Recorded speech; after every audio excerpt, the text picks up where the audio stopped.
Boxing fans, get comfortable. Imagine for a moment a fighter with the defensive cunning of Floyd Mayweather, the destructive power of Manny Pacquiao, and the tactical intelligence of Canelo Alvarez, all in one man. A fighter who never tires of dismantling undefeated opponents and champions, who has conquered divisions with seemingly effortless ease. Many consider him the best pound-for-pound fighter on the planet. And now, speculation swirls that this phantom of the ring might be the only real nightmare for the great Mexican champion Canelo Alvarez. His name is Terence "Bud" Crawford, and this is the story of how he became boxing's most feared predator.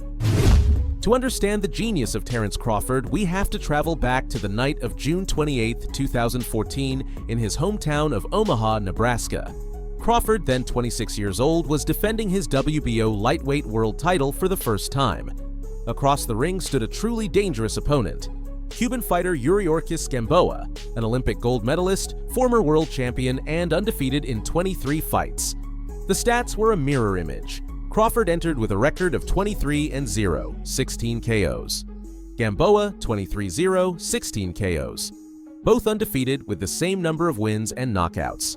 The media and experts talked about Gamboa's explosive speed and power. His camp came to the fight swearing they would expose Crawford, claiming his boxing style was no match for the Cuban's quickness. The tension was palpable. It was Bud's first time feeling the weight of a title defense at home, and fans were split in their bets. Most believed Crawford's power would eventually prevail, but Gamboa's speed was an unpredictable factor. Rounds 1 to 3, the cold, calculated hunt. The bell rang and Gamboa exploded forward like a rocket, firing 4- and 5-punch combinations designed to overwhelm Crawford. The Cuban was a whirlwind of speed, but Bud, with absolute composure, read him like an open book. He kept a flawless guard, moved subtly with his head and feet, making Gamboa miss and tire. Crawford didn't rush, he floated like a phantom, patiently waiting for his moment. My size, and I'm perfectly comfortable fighting around. I expect soon he's going to... I'm doing exactly what he needs to do. Good right hand. Going early, Colonel, I think he's... Crawford, light right and then a decent left hand. Gamboa so far.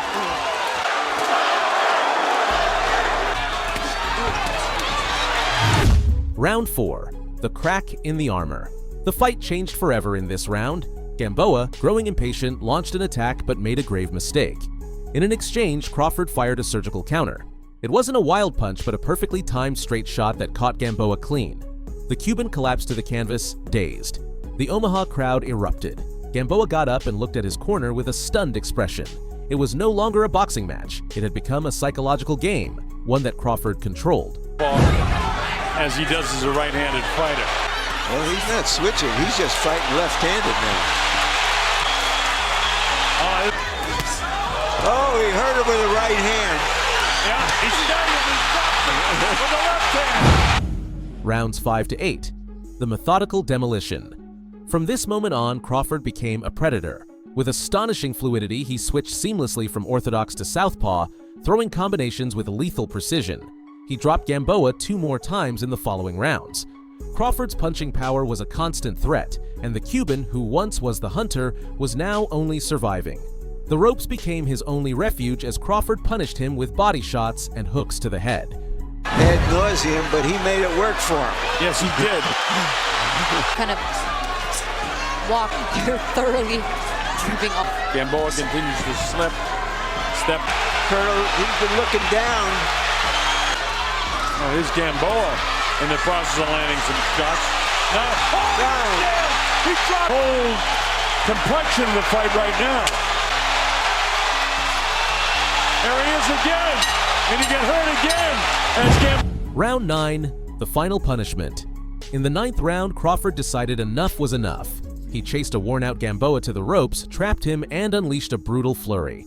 An uppercut snapped Gamboa's head back, followed by a crushing left hook that sent the Cuban crashing to the canvas. The referee didn't even need to count. The fight was over. Crawford's going back to... Crawford looks a little off balance right now. Yeah. And he get hit by Crawford at some stage in this 9th round.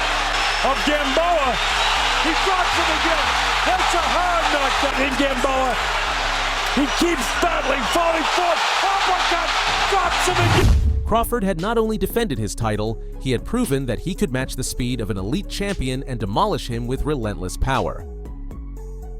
On July 23, 2016, the boxing world awaited a clash of styles between two undefeated champions unifying titles.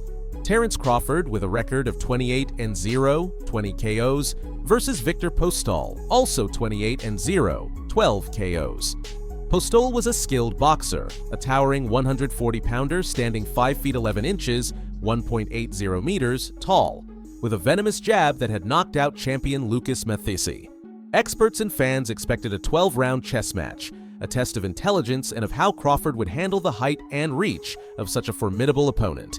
The odds favored Crawford, but many remained unconvinced. Rounds 1 to 4.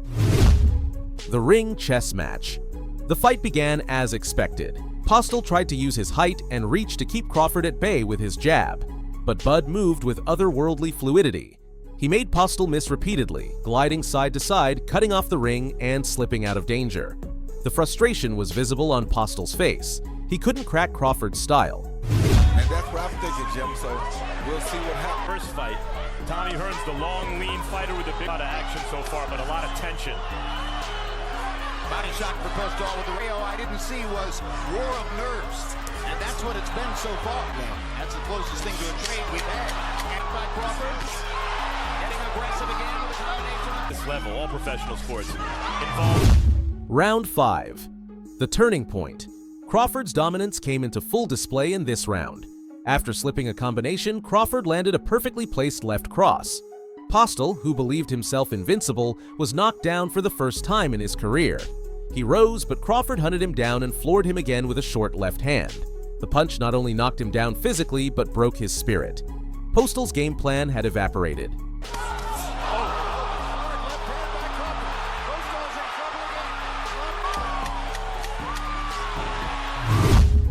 Round 6 to 12. The tactical humiliation. From that moment, the fight ceased to be a contest and became a humiliation. Crawford didn't need a knockout. He was proving he was superior in every aspect. He taunted Postol, dropped his guard, and landed punches at will. The shots that he took in the last round. Postol wants at a time. Harold, how do you have it halfway through? Get him to be still and throw a head shot. You're strictly head hunting. You cut off the ring properly, you should have Favored in the Las Vegas sports books since 2013. And he's just basically doing whatever he wants to do now. A demoralized Postol could only attempt to clinch Crawford to stop the punishment. The referee even deducted points for excessive holding. Postol is hurt. As soon as he gets close enough, doesn't feel like he can just run him over. And since what, the fourth? And the two trainers in a lot of punches. Postol already is an attraction in Omaha, obviously. The best 135 and maybe 150. Postol landing some good. Postol lands something hard, boy. Crawford. The decision was unanimous, with scorecards as wide as 118 to 107. Crawford hadn't just won, he had exposed an undefeated champion, proving his intelligence and technique were on another level. Few fights in Crawford's career felt as personal as his October 13, 2018 bout against Jose Benavidez Jr., an undefeated, tall, and arrogant challenger. With a record of 27-0, 18 KOs, Benavidez believed he was the man to dethrone Crawford. The rivalry wasn't about the belt, but about respect. At the press conference, Benavidez's provocations escalated into shoving, insults, and threats. He vowed to expose Crawford and claimed he would be the first to uncover his weaknesses. The rivalry was so intense that many fans believed Benavidez's size advantage and confidence would be enough to cause serious trouble for Crawford. Rounds 1 to 11. The psychological torture. Despite all the trash talk and provocations, Crawford entered the ring with terrifying composure. Benavidez, on the other hand, was overly emotional. He tried to impose his size and strength, but Crawford neutralized him with flawless defense. He's 54. Side range with that jab while he's stalking. Benavidez. He's going to have to. Now southpaw right jab as he comes in. The opening rounds were a battle of patience. Benavidez tried to press, but Crawford countered with precise shots that frustrated him. Crawford wasn't chasing a knockout. He was after humiliation. He worked the body, landed sharp punches to the head, and moved with such ease that Benavidez looked slow and predictable. Crawford ducked nothing. I don't find any evidence of that. Jab going from there. There's another. That's a good right hand. Does Crawford. There he works his way to the inside. World, that's Terence but Crawford. A guy who sits #1.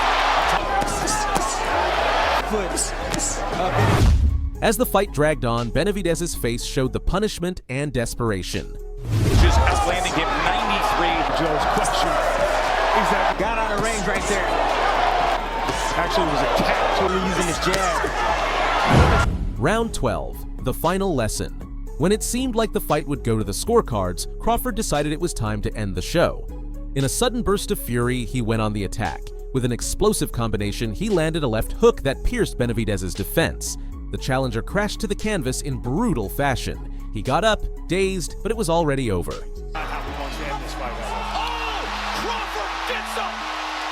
Crawford hunted him down, trapped him, and unleashed a final flurry that forced the referee to stop the fight. Is he the finisher? They all expect him at home. To be his. What a huge right hand. It was a devastating finish that proved Crawford's true power isn't just in his fists, but in his cold-blooded ability to punish any opponent who dares provoke him. On November 20th, 2021, Crawford, with a record of 37-0, 28 KOs, faced his toughest test yet, Shawn Porter. Porter was a former world champion with a 31-3-1, 17 KOs record. While he had losses, they were only to elite fighters, Spence Thurman. The consensus was that Porter, with his aggressive style and relentless pressure, was a real threat to Crawford's undefeated streak. The odds favored Crawford, but fans knew Porter wasn't an easy opponent. This wouldn't be a quick knockout. It would be a test of heart and resilience. Rounds 1 to 5. The relentless pressure. The fight started like a train collision. Porter came forward non-stop, throwing explosive combinations, cutting off the ring, and forcing Crawford into a physical battle. Crawford was pushed back, forced to box defensively, and deal with constant pressure. For the first time in his career, Crawford was in a fight he couldn't fully control from the opening bell. No surprise to Terence Crawford. Good fighter. A guy who can box and a guy who can fight. Good action here around the right eye of Shawn Porter. Crawford is not thinking about Terence miss or throw something like that. Hoping that Round 6 to 9. The genius of adaptation. But Crawford is a master of adaptive boxing. From the middle rounds, he began to figure Porter out. Using subtle movement, he slipped attacks and landed uppercuts and short hooks in exchanges. The fight turned into a tactical war, with Crawford winning round after round through precision. Porter remained a problem, but momentum was slowly shifting in Bud's favor. Wide swinging right hand from Porter off the mark. Of mixing it up. There's a right hand from Porter. The front foot. And now sharpshooting to that. In the 10th round, Crawford decided enough was enough. With a perfect combination that included a crushing right hook, he sent Porter to the canvas. He showed. There are the body punches. 28, and there is the knockdown score. Porter got up, brave as ever, but Crawford smelled blood and went all in. With another brutal barrage, he floored him again.